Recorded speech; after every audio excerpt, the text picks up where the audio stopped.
Thomas here with Much Props, going to give you another how-to video. Today I am once again building something from the world of Star Wars. My wife and I are rewatching all of the series in chronological order, and about the time we got all the way through, there were series that we had to go back and watch because they released. So in June, The Acolyte was released, and we watched that series, and it's pretty awesome. There was a helmet in that series that's pretty epic looking. It's like Iron Man, but with a cheeky little grin on it and some like Darth Vader vibes to it. It is a very unique looking helmet, and most importantly of all, it is battle damaged up, which is definitely a motif that I like to do. So today we are going to build the Acolyte's helmet out of EVA foam. Free pattern down in the description. Let's get to building!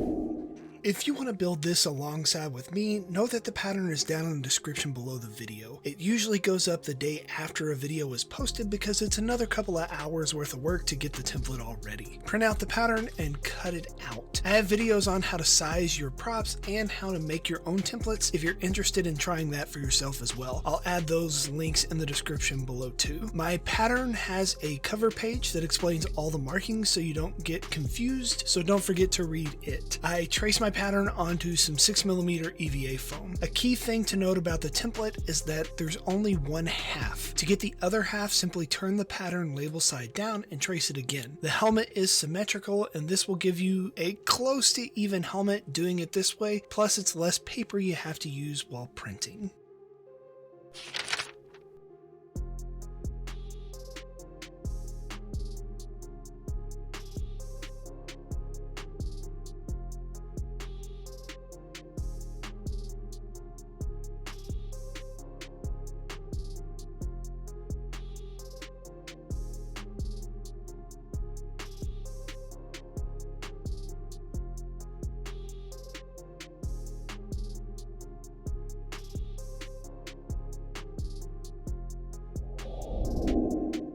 Here are my parts laid out. As I am making the helmet, you will notice some pieces may change. I'm figuring out what bits work and what parts need to be modified as I go. So the final pattern may look a little different and have different colorings and markings and maybe even shapes slightly. This is to ensure that yours will hopefully turn out better than my trial run, which is me recording this video. Like that skinny strip second from the right gets curved eventually, and my eye slits in the final version will be narrower because my eyes were too big. When cutting out the perimeter, know that you are cutting inside of your trace line, and some edges will have angles. On my patterns, green highlighted edges typically mean an outward 45-degree angle, and blue means a 45-degree angle inward. I'll show you the difference in this clip.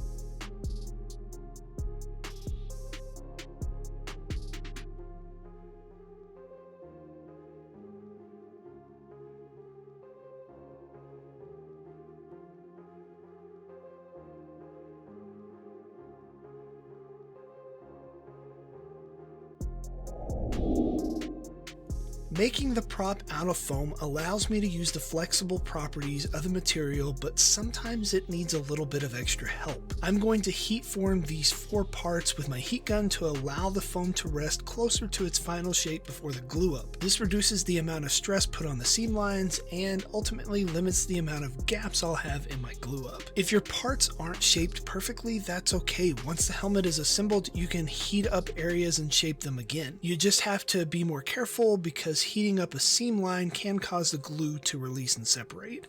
With my heat gun at about 500 or 600 degrees Fahrenheit, I warm up the parts and push it onto a round object. This is the cover for my back porch light.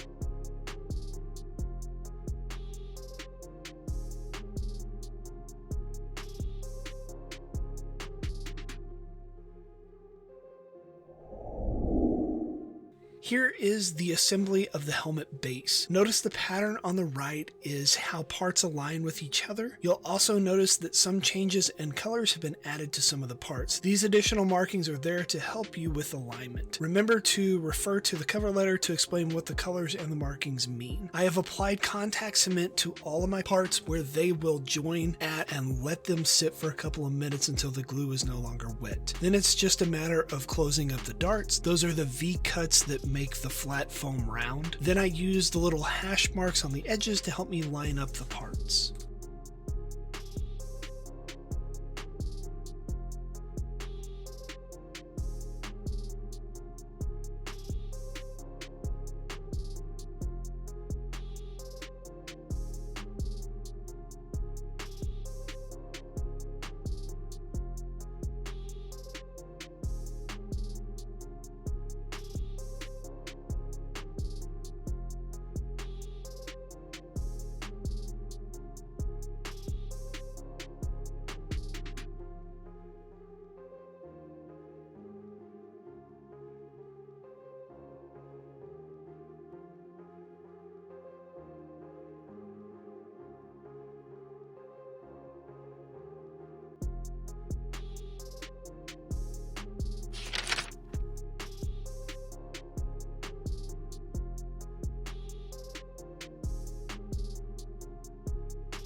Now time to join the two halves together. I like to tack together the front and the back edges so that it's not just like flopping all over the place. Try to get the edges as close to flush with each other as you can and firmly push the contact cemented halves together. Any parts that end up proud, you can sand back with a rotary tool. It's not a huge problem with this helmet as you can hide a lot of the seams and mistakes with battle damage later.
The middle of the chin has this recessed detail with some layers to it that I haven't figured out just yet, so I thought it would be helpful to show you how I would go about doing this. I temporarily tack together a piece of poster board to the inside of the gap and then freehand draw on what I think I see, hoping that it gets relatively close. Initially, I thought I could cut the top details partially and then super glue it back into place, but it ended up looking like crap. My camera died while I was fixing this problem, and I don't have a clip of what ended up being done, which was just to cut out layers of foam and stack them on top of each other. I'll adjust that to the template so that hopefully it makes sense in my explanation. I wanted to leave this in so that you can see that not every bit of my projects are as smooth as a video edit makes it look.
Now time to make his teefuses. From this 3D model that I found in Sketchfab, it looks pretty simple. I'm just going to freehand it and make it up as I go, but you will have a pattern on the template that you can go by to help you with spacing. It is basically a 1-inch wide strip of 10mm EVA foam with a rounded corner. I marked a 1/4 inch on one side that all of my pieces will butt up to, then shaped out some small strips of 4mm EVA foam and 2mm EVA foam across the piece, alternating between the two. The middle pattern changes a bit, but it's fairly simple looking. I used super glue so that I could work faster with the application, even though this ended up taking me quite a while to get done. This will be a nice place to put on a show, play some music, or listen to an audiobook to help you pass the time of these monotonous bits of repetitive steps.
I heat form my teeth into a bit of an arch and put contact cement on the small ridge as well as the inside of the helmet. Starting from the middle, I push the teeth into place, trying to get as close a snugness around the mouth opening as possible. The teeth should force the mouth opening to be a little wider, which will elongate the helmet to its final height. It also adds a lot of rigidity to the helmet doing it this method. I cut off the excess of the bottom and glued it into the gap remaining on the side slits. It's not how the actual helmet does, but it fills in the gap, and I think it's an acceptable modification. My props are rarely screen accurate. For me, the building process is more fun than being exact, and I'm not going to redesign an entire helmet template for that tiny little gap.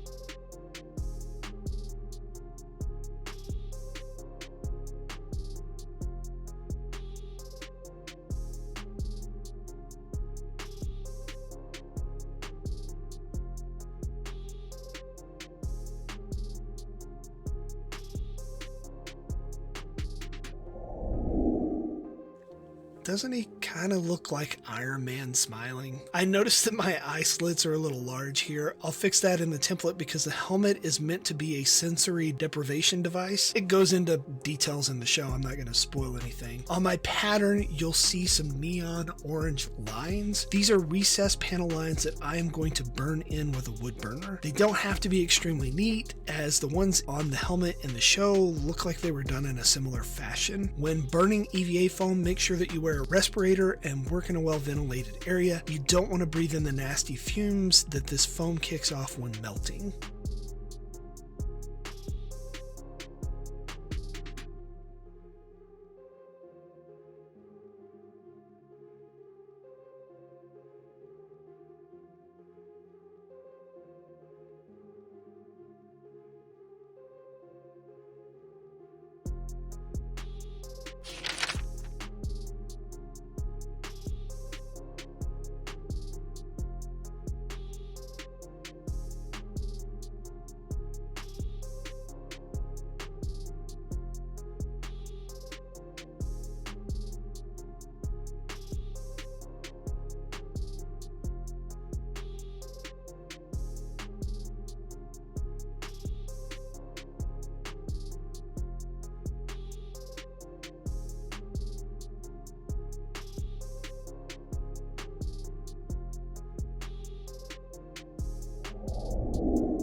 battle damage time.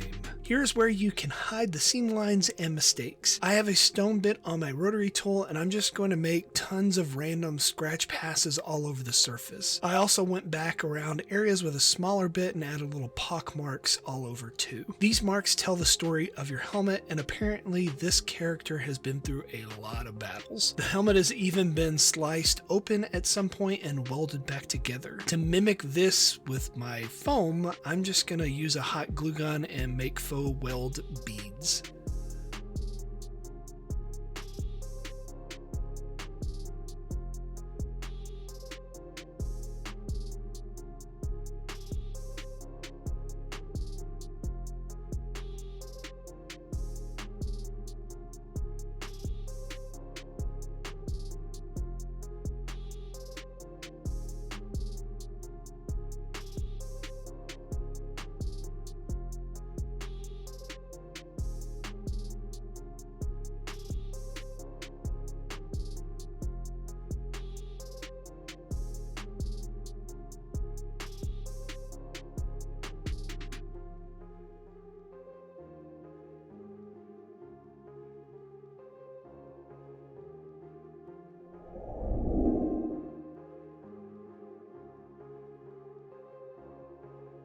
Two coats of Plasti Dip to seal the foam.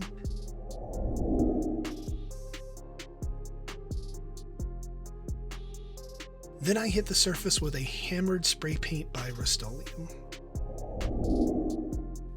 Time to dirty this thing up. In the show, the helmet is typically only partially seen, with most of it being under a hood. Then when it does show fully, it's dark lighting or it's lit by a lightsaber glow. I found some images from a Black Series helmet that's supposed to release in a couple of months to get me a clearer color layout. I just dab on black and brown paint, then pat some of it off until I get the dirtiness that I want. I also used gold, copper, and ebony rub and buff to hit some points and add more color variation. The Black Series helmets are typically pretty well constructed, but people buy them up during pre-sales and then gouge prices after. So this build is to help those of you who don't want to spend $200 or $300 on this helmet later when you could have bought it for $99. Paint jobs on Black Series helmets are seldomly weathered, so I use multiple references to get the aged look that I wanted.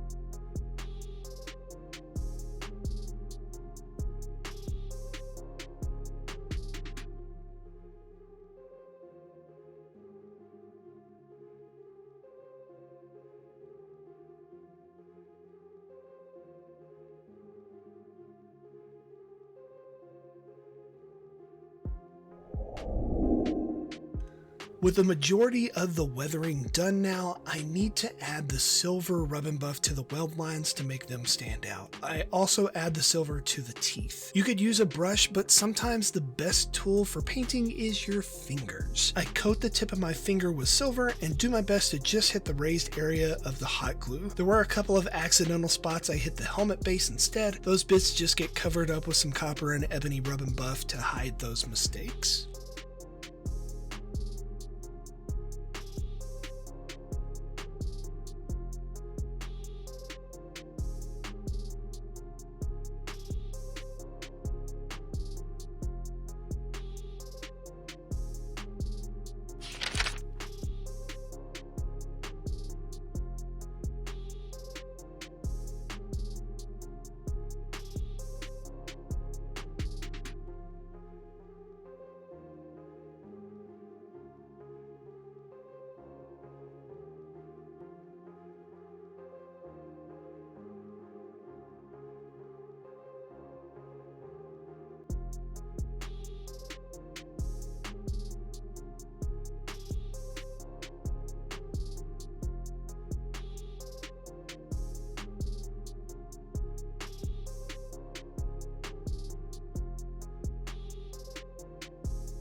Last step is the lenses and the eyes. When using a cutting tool on your rotary tool, eye protection is a must. I've had a cutting wheel explode on me from getting too hot, and had I not had a face shield on, I would have one less eyeball. So be careful and protect yourself. I'm using a motorcycle helmet visor replacement that I bought on Amazon on sale who knows how long ago. You could use fabric or a number of other materials for this, especially since that slot is going to be thinner on the final template. I cut out a little more of an area than I need and then pull off the melted plastic and then sand the rough edges back.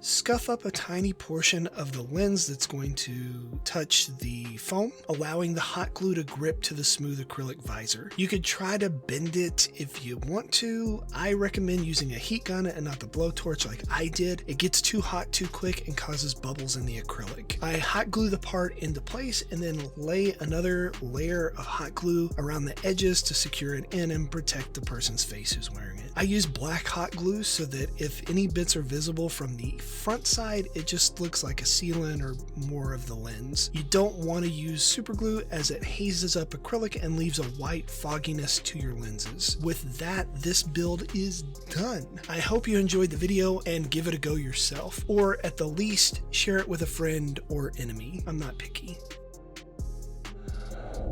And we are finished. Here is the end result. Overall, I think it turned out pretty cool. I definitely love the subtle paint job. There's all these little hints of different metallic colors in it, and for a lot of the series, it's pretty dark when you see the helmet, so it makes it that more menacing. But yeah, maybe you will try and make one of these yourselves and impress your friends with your ability to pull something from a series that you're watching and make it a real thing and just nerd out over it. Yeah. Maybe you'll get some. Yay! And inevitably, they're going to ask you, how'd you make that? You can give them one of these. Tell them, much props.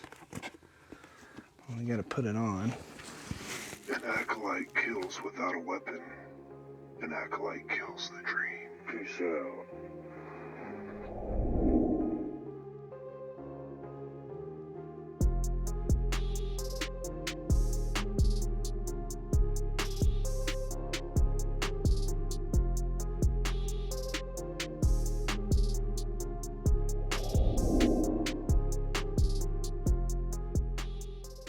If you enjoy what I do here on YouTube and want to see more builds like this one, please consider joining these awesome people listed here with me over on my Patreon to build a bigger, better, more creative community together.